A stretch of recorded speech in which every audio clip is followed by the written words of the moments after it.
Buongiorno da Sicilia 24, le principali notizie. Spara all'ex compagno della madre. A Catania ricostruito il movente dell'agguato in via Balatelle. Arrestato per tentato omicidio un giovane di 22 anni. Grande afflusso di visitatori alla Fiera dei Morti di Catania alla ricerca di giocattoli e dolciumi da regalare ai più piccoli, come vuole la tradizione. I cimiteri si rifanno il look e aumentano i servizi. A Catania piano straordinario di viabilità. E a Catania troppi gli incidenti sul lavoro, nuovo monito della CGIL dopo la morte a Piano Tavola nel catanese di un falegname. Sia garantito il lavoro a tutti è l'appello del vescovo di Ragusa. La transizione ecologica dello stabilimento Eni preoccupa migliaia di lavoratori. Catania e le microdiscariche di rifiuti, sfida accettata con il sindaco Trantino in via Calliope, scopriamo una roulotte. Ad Agrigento, in una città assetata, l'acqua continua a disperdersi in strada, grossi rivoli nella centrale via Atenea e nel quartiere Fontanelle indignano i cittadini. Calcio, nuovo inciampo del Catania che non riesce più a vincere. Con la Turris finisce 1-1. Il Messina crolla in casa con la Cavese che al Francoscoglio vince 3-1.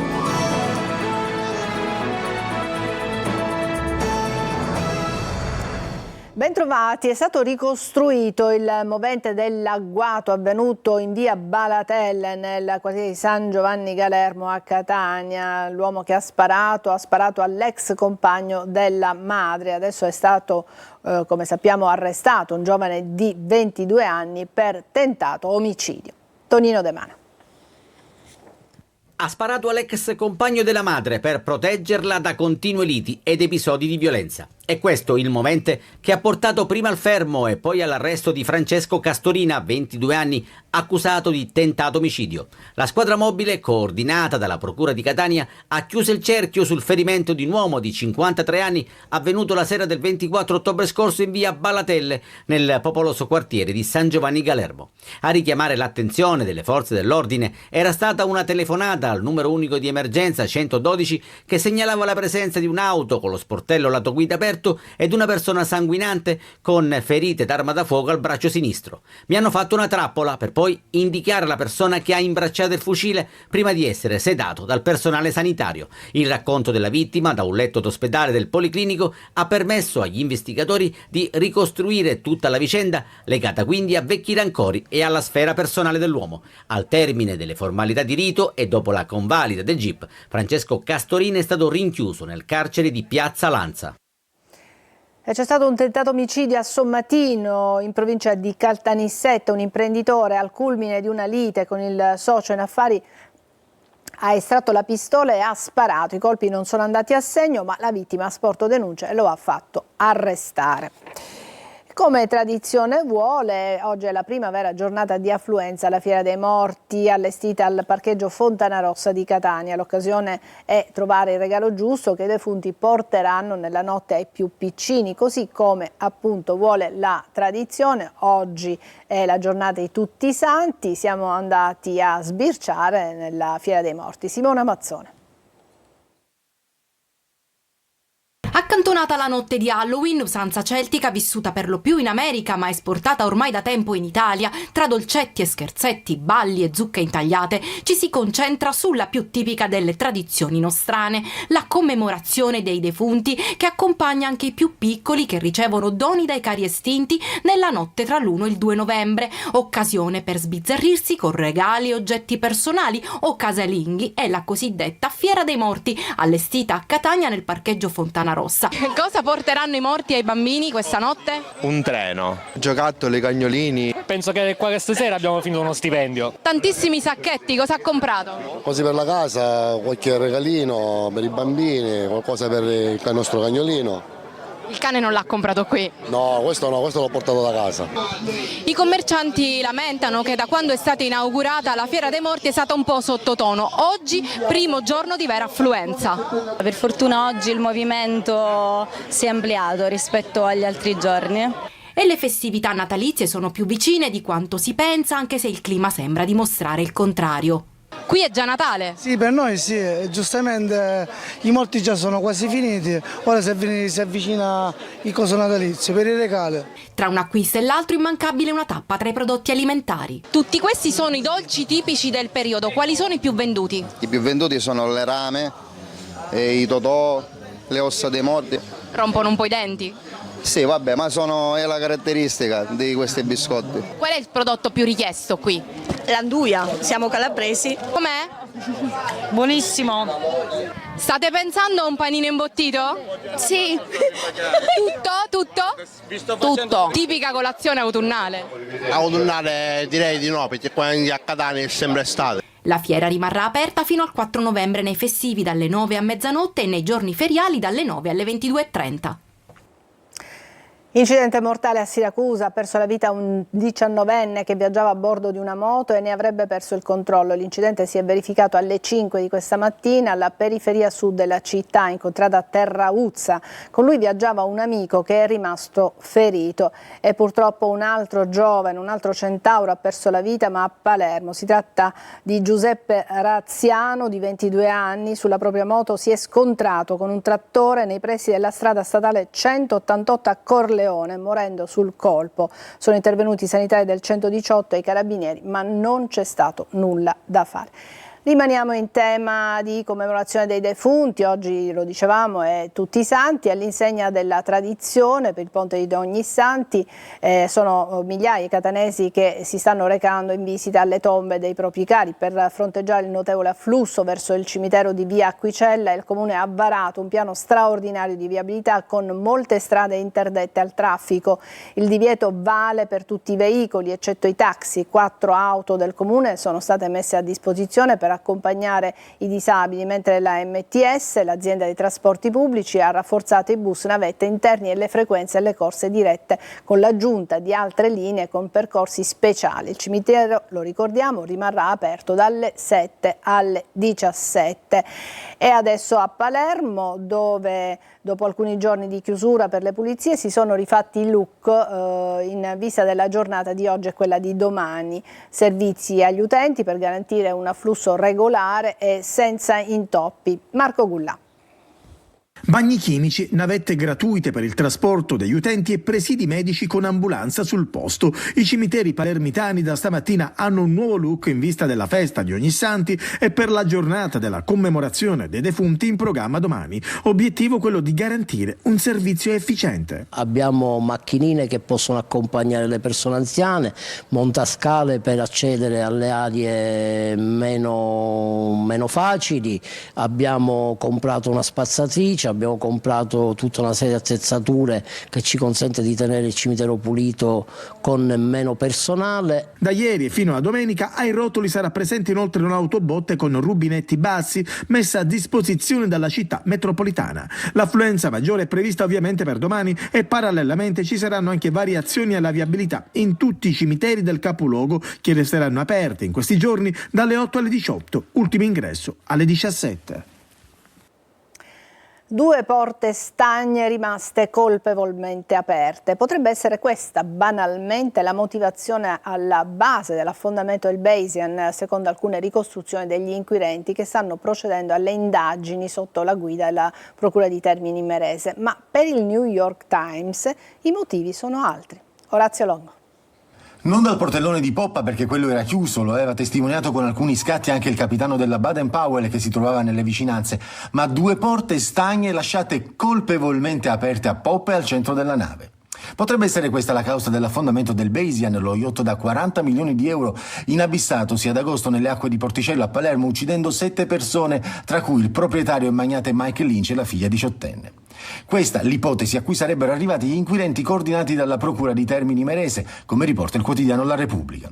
Secondo gli investigatori della Guardia Costiera, infatti, si prospetterebbe una responsabilità dell'equipaggio che non avrebbe avuto la prontezza di intervenire, seppur in una situazione al limite, con venti che andavano oltre i 120 km/h e il mare in tempesta. Da contraltare però a questa tesi c'è quella del quotidiano americano New York Times, che propone teorie basate su una potenziale instabilità della barca dovuta alla presenza del maxi albero voluto dal proprietario dell'epoca, il danese John Greenwood, nel 2008, l'albero più alto del mondo. La replica della società armatrice che rimanda al mittente ogni ipotesi della testata newyorkese, spiegando come l'articolo affermi concetti che definisce addirittura risibili dal punto di vista tecnico. Intanto i sommozzatori della Marina Militare sono tornati nel relitto del Bayesian per recuperare altri reperti, mentre non è stato ancora ultimato il progetto del recupero della barca, che potrebbe avvenire senza che venga svuotata dei 18.000 litri di carburante che giacciono col veliero in fondo al mare. Palermo, scarcerato nei giorni scorsi per decorrenza dei termini, mentre era al 41 bis, da ora in poi Giuseppe Corona, il boss mafioso, re delle scommesse clandestine all'ippodromo, non potrà abitare in Sicilia e dovrà rimanere in casa di notte nella città della sua nuova residenza. Lo ha deciso la Corte d'Appello di Palermo. Nuova tragedia sul lavoro nel Catanese, un falegname di Belpasso scivola e perde la vita. Allo sdegno della CGIL è necessario investire sui dispositivi di sicurezza personali. Intanto sale a 5 il numero delle vittime nella provincia etnea dall'inizio dell'anno. Emanuela Corsi.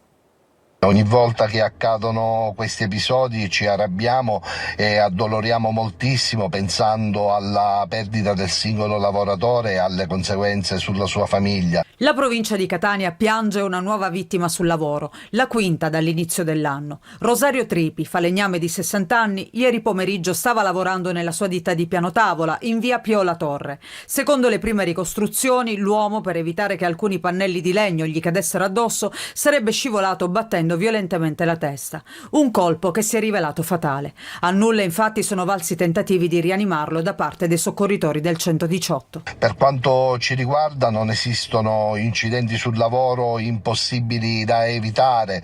Da anni come CGIL ma come organizzazioni sindacali ripetiamo che è necessario investire non solo sulle condizioni di sicurezza generale nei luoghi di lavoro ma anche sui dispositivi di sicurezza individuale. Investire politicamente sulla sicurezza è una priorità, è l'unico modo per consentire ai lavoratori di limitare i danni al massimo in caso di incidenti, ma per essere sicuri che questo accada i controlli devono aumentare, così come gli investimenti nella formazione. Tripi pochi giorni fa aveva festeggiato i suoi 60 anni. In questa foto lo vediamo elegante e sorridente davanti alla torta. Sui social il cordoglio di amici e conoscenti che lo ricordano come una persona per bene, un padre di famiglia, ma soprattutto un grande lavoratore. Sia garantito il lavoro e il diritto alla dignità. Il vescovo di Ragusa, Monsignor Giuseppe Laplaca, mostra vicinanza alle famiglie degli operai di Versalis e delle aziende dell'indotto, dopo aver appreso delle scelte che Eni intende compiere sugli stabilimenti di Ragusa e Priolo. Sentiamo Veronica Barbarino.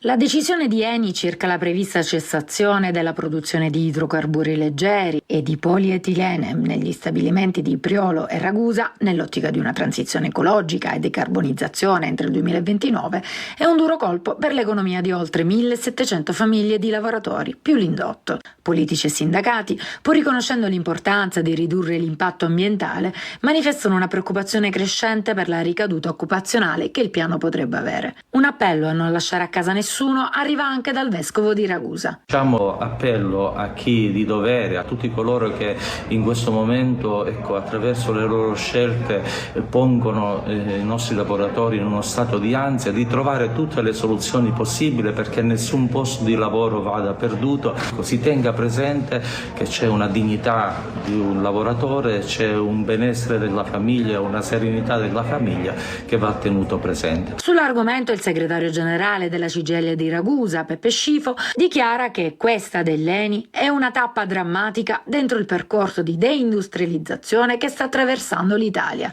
A Ragusa i sindacati il 12 novembre saranno pronti a scendere in piazza.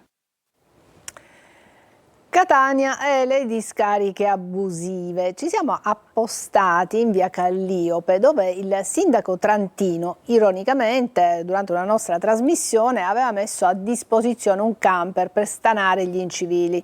Il nostro Tonino De Mana ha accolto l'invito, ma al posto del camper ha trovato una roulotte, naturalmente abbandonata tra i rifiuti. Vediamo.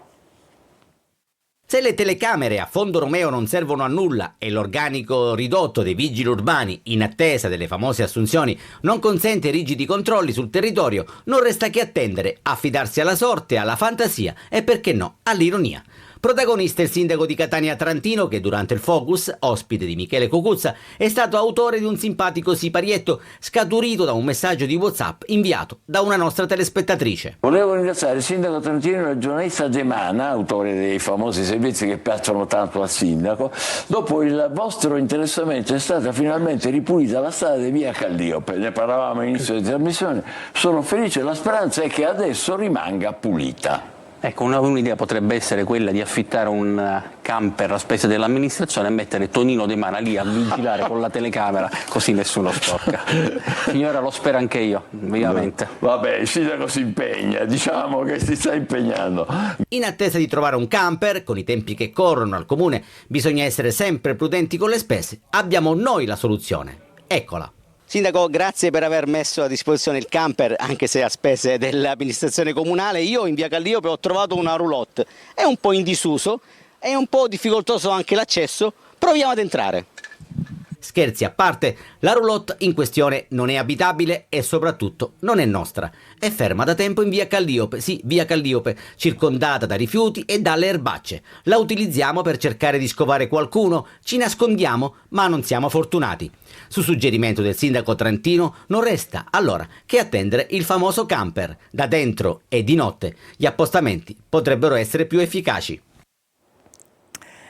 Adesso una breve pausa e ci vediamo tra poco.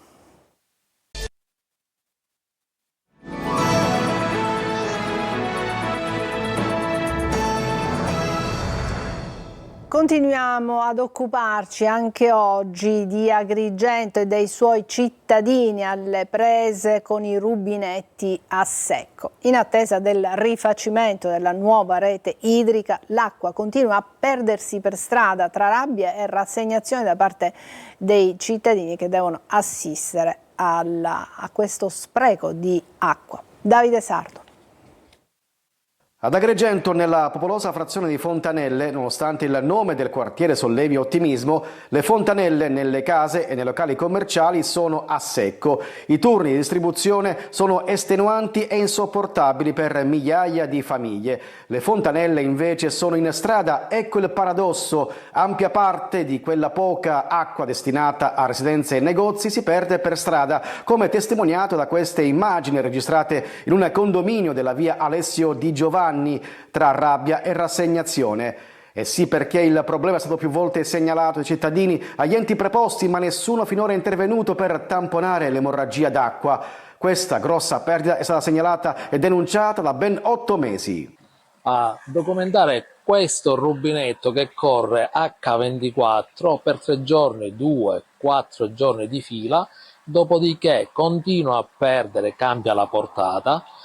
Tutto questo dal 17 marzo 2024. E mentre l'acqua si perde anche nel centro cittadino, come accade a Porta di Ponte, a 2 passi dalla via Atenea, il cosiddetto salotto buono della città, arriva pure la nota di Mare Amico che denuncia un altro spreco: 12 milioni di metri cubi di acqua pulita l'anno proveniente dai depuratori vengono gettati in mare anziché, afferma l'associazione, distribuirli agli agricoltori. E adesso ci occupiamo dell'Etna, i crateri silvestri alle prese con i turisti maldestri che non perdono occasione per lasciare la propria firma sul vulcano. Gli operatori chiedono più controlli. Luca Ciliberti. La voglia di lasciare una firma, un segno del proprio passaggio ovunque, spesso non curanti del gesto. Già, perché in Italia è facile che i turisti spesso inconsapevolmente danneggino, deturpino o rovinino non solo i monumenti ma anche gli ambienti e i paesaggi naturalistici. È il caso dei crateri silvestri a quota 1920 metri sull'Etna.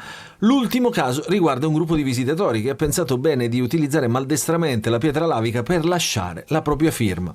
Cuori, iniziali e l'immancabile fotografia, come se fossero in spiaggia. Eppure quella porzione di territorio del Parco dell'Etna è patrimonio naturale dell'UNESCO, dunque va tutelato con maggiore attenzione. Lo sa bene chi quotidianamente ci vive e ci lavora. Spostare, modificare o anche solo prendere porzioni di quel territorio lavico da usare come souvenir da portare a casa o ad amici e parenti è severamente vietato. Eppure questi gesti non sono isolati. Ecco perché la funivia dell'Etna chiede alle istituzioni più controlli e un presidio permanente per scoraggiare ed educare i visitatori che ogni giorno numerosissimi vengono ad ammirare la bellezza e la magnificenza del vulcano.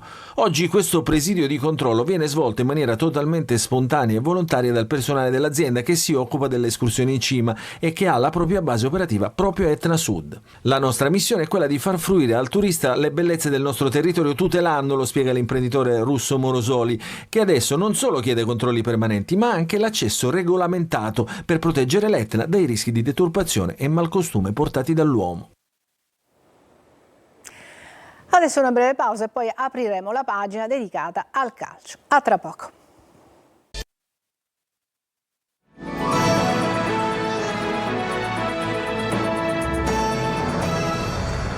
Eccoci al calcio. Il Catania non va oltre il pareggio in casa della Turris. Dopo il vantaggio di Inglese, Guglielmotti si fa espellere e i campani pareggiano. Squadra con tante assenze in vista del derby col Messina.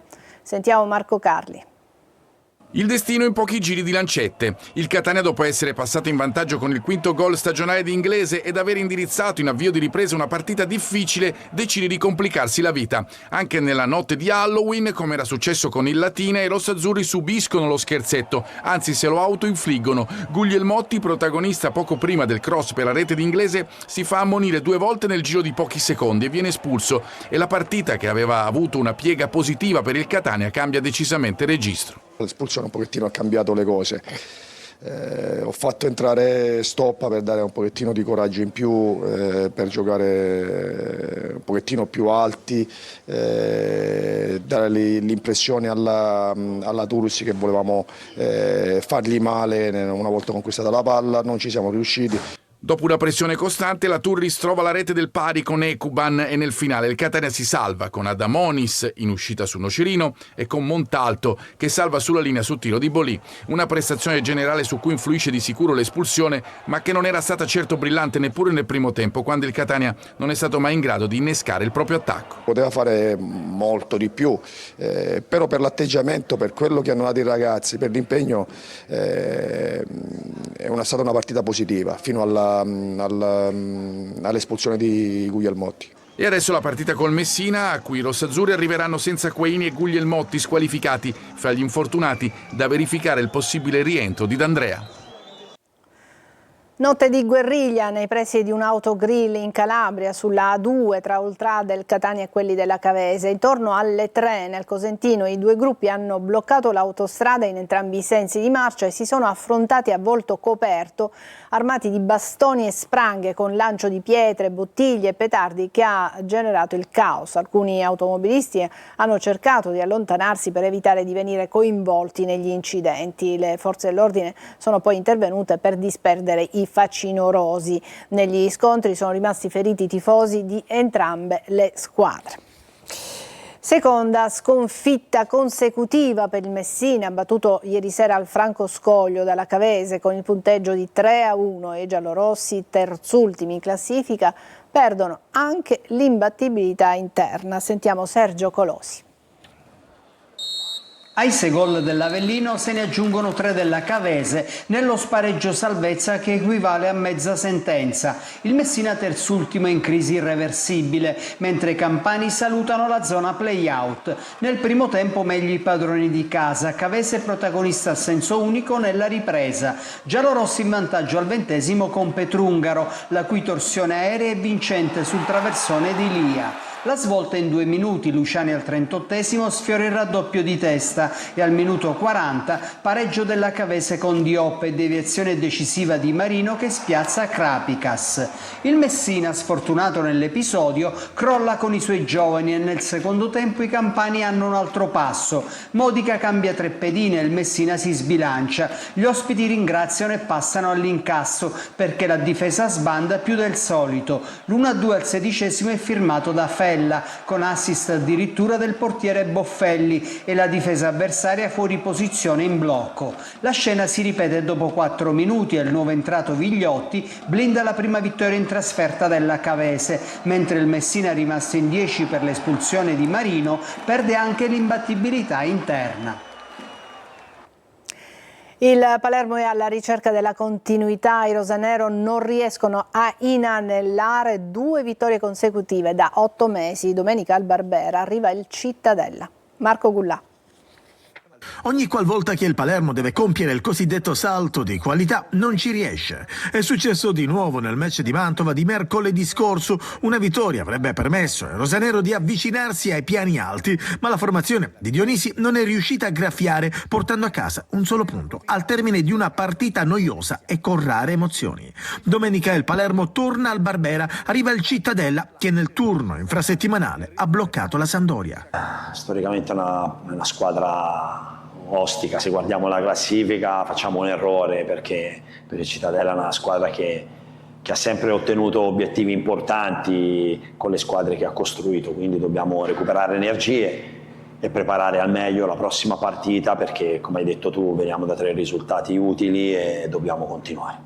Manca la continuità. Sono passati addirittura 9 mesi dall'ultima volta che il Palermo è riuscito a vincere 2 partite consecutive in Serie B. A febbraio 2024 i rosanero guidati da Corini riuscirono a battere il Bari, la Feralpi Salò e il Como, centrando addirittura 9 punti in 3 partite. Domenica contro il Cittadella dovrebbe tornare tra i convocati Brunori, assente già da 2 gare. Ci fermiamo qui, è tutto per questa edizione di Sicilia 24, grazie per averci seguito, buona giornata di tutti i santi e alla prossima.